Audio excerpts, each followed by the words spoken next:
The Biden administration does not have a good year to look back on, and probably has a bad year ahead of it as well, although not as bad as the last 12 months. Maybe. I don't know. We'll see. No one can predict the future. But they're just looking for something to make it seem like they've got a plan. They're trying to convince people that they know what they're doing. And a couple things. One is, you may have seen yesterday, Biden actually said, you know, you couldn't, you're the founding, you couldn't own a cannon. You actually can own a cannon even today. Just, I mean, it is federally regulated. You have to, it's like a dangerous device. There's some regulation, but you can own a cannon. That's one part of it. So wrong, but there's a lot more wrong. And Clay, this actually turns into a legal and liability issue that is pretty amazing. They push it this way. Here's Joe Biden, because the crime issue is something the Democrats have to come up with an answer for going forward. Why is crime so bad? What are you going to do about it? Defund the police is idiotic. Everybody with, any sense whatsoever knows that, and should have known it from the beginning, by the way. But Democrats are, they pander. They're demagogues, so they went with it when it was useful for them in the 2020 election year. Here's Joe Biden, though, calling for an end to the exemption that gun manufacturers have from lawsuits. There's so much wrong in this one. Play one. They're the only industry in America that is exempted from being able to be sued by the public. Only one. Imagine had that been the way with cigarette manufacturers. Where the heck would we be? We'd be in tough shape. Why gun manufacturers? Because of the power of their lobbying ability. It's got to end. They got to be held responsible for the things that they do that are irresponsible. And folks, it's the only industry in America, as I said, that's exempt from being sued. And I find it to be outrageous. I mean, Clay, can we just start with that's not true? So the President of the United States, speaking of misinformation, it's not true that if you buy a shotgun and you go out and there's a manufacturing defect and it blows back and you get shards in your eye, you absolutely can sue a gun manufacturer. But what he's saying is you can't sue a gun manufacturer because someone illegally uses a gun, which is fascinating because you also can't sue a car manufacturer if someone tries to mow people down in the street with it, nor can you sue a knife. You can't sue Wusthof knives in Germany if someone stabs someone to death with it. This is pretty straightforward stuff. When someone illegally uses a product, the illegal use of the product is not the person who created a legal product's problem. I mean, that is really embarrassing what he's arguing. And by the way, the thing that jumps out to me when he's talking about who can't be sued, you can't sue these people who made the COVID vaccine. Maybe there's some people out there that are saying, wait a minute, I've got reaction from taking the COVID vaccine. I got myocarditis. Maybe some of those people who took and listened to the creators of that vaccine. I mean, this is significant. They relied back in February and March. Remember when everybody was saying, hey, if you got the COVID shot, you won't get it and you won't spread it. That changed a lot of people's behavior, and it was a lie. It was not accurate. So when you want to talk about big companies getting an unbelievable bequest from the government, Buck, think about this. Have we ever had a for-profit corporation have the government try and mandate that people have to consume their product? This is a radical thing that happened with the COVID vaccine that almost no one discusses. Think about it. You run a business.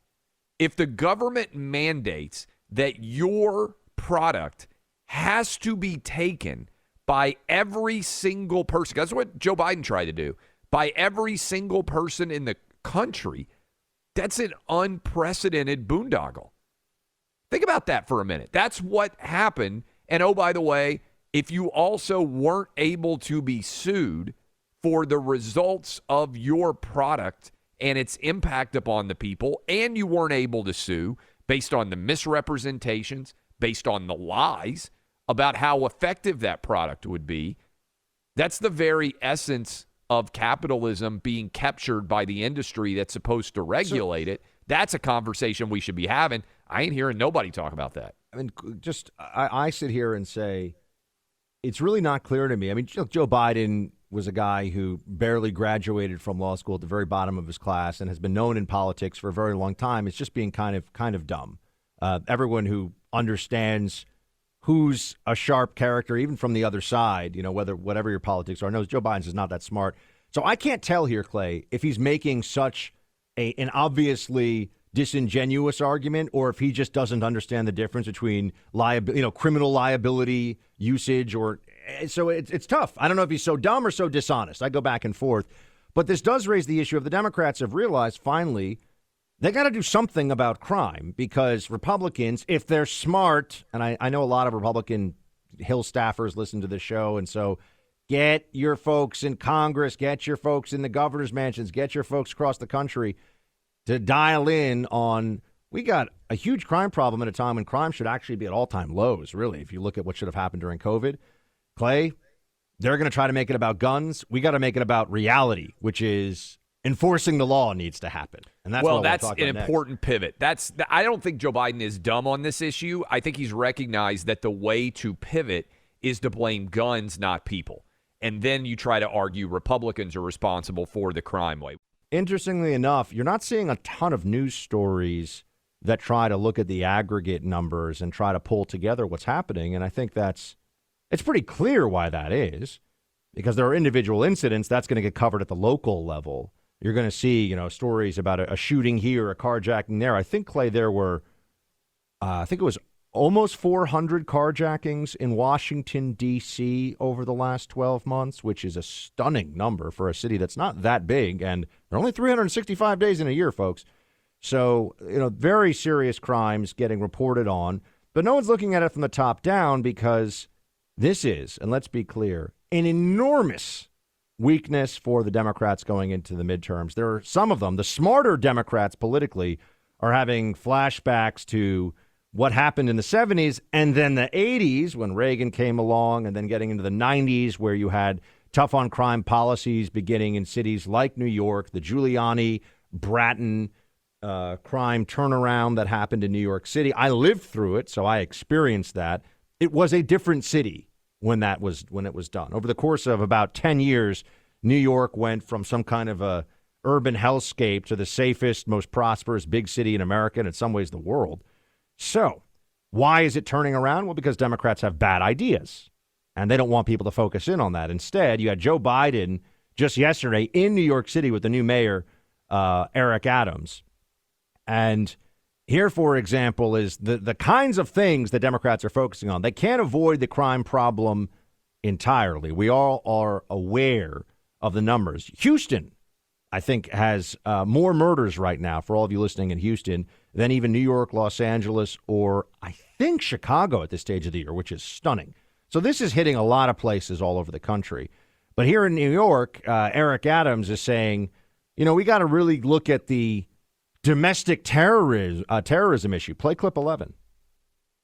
We need, as I stated, a 9/11 type response to address the domestic terror that is pervasive in this city and country.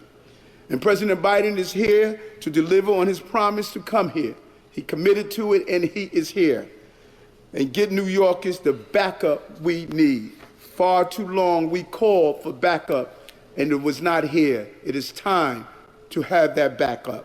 Clay, it's not, in fact, I live in New York, and I got family all over New York, and it is not the insurrectionists, of January 6th that are clubbing old ladies and throwing innocent people in front of trains.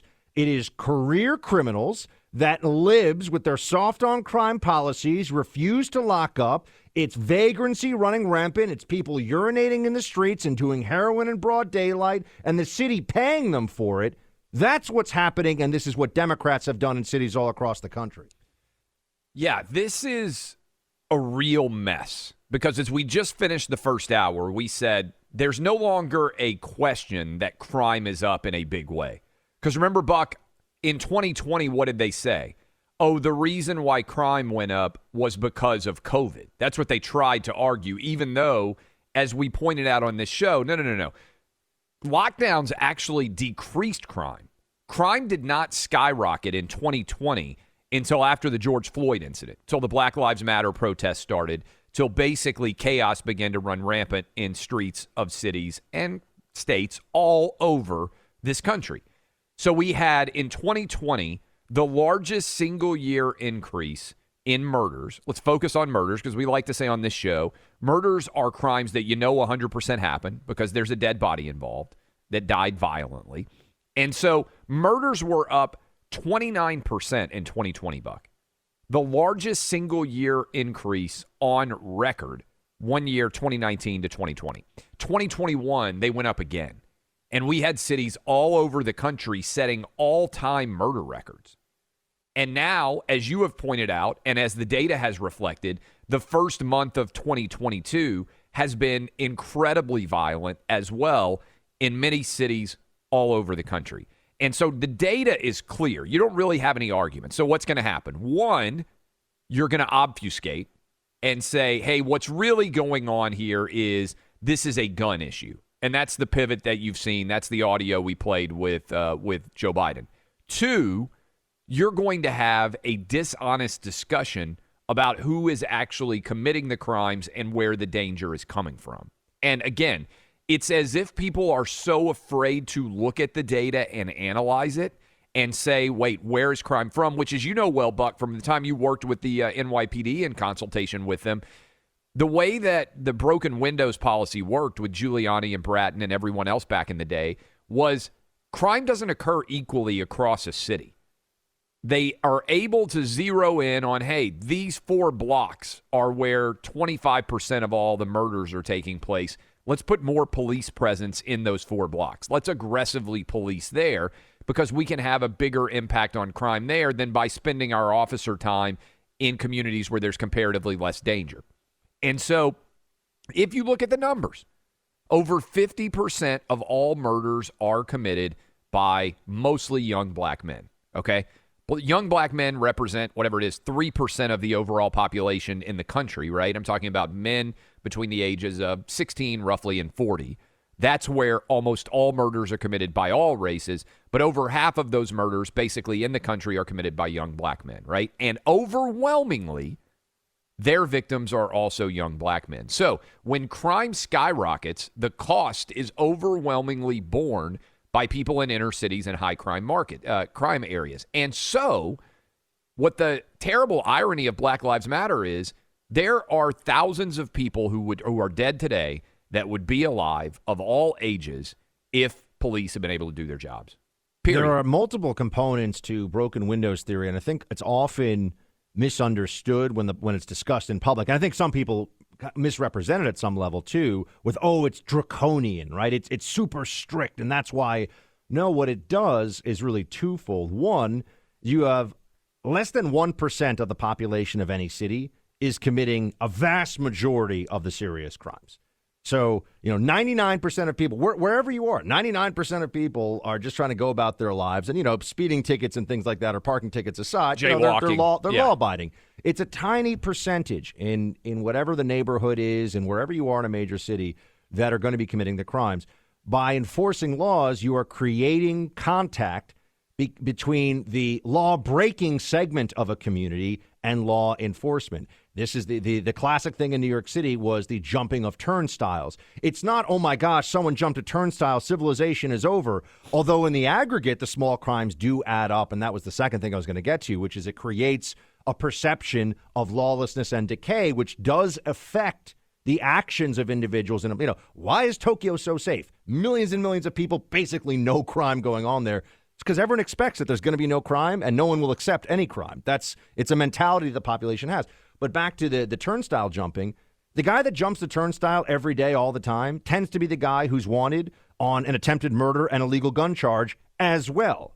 Not that everyone who jumps a turnstile is that, but the guy who they are looking for is also usually a turnstile jumper or a petty crime, petty things. There have been cases in Times Square. There was a guy who was selling illegal. It's a scam they run where they try to give you a CD, they write your name on it, and then they demand $20 from a tourist. One of those guys, the cops went up to him. He pulled out a Tech 9 and opened fire. Right? I mean, things like this actually happen. This was years ago, but that actually happens in New York.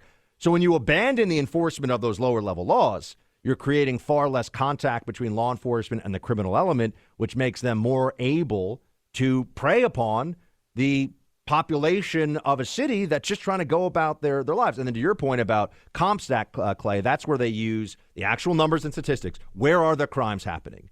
We concentrate our resources on where the crimes are happening so that, I know the bad neighborhoods, the high crime neighborhoods in New York very well. The whole point of it is to make all the folks, the vast majority of the folks there who are trying to go about their lives in peace, get to school, get to work, get home safely, more able to do that. But Democrat progressives in places like San Francisco and Northwest Washington, D.C., around DuPont and Georgetown and, that's where I and the live. fancier parts, they don't care. They're like, I feel good talking about defund police, the libs say. So whatever the results are, I feel like it shows that I'm progressive and I'm not racist because I support defund the police because BLM wants that. That's all that they think about.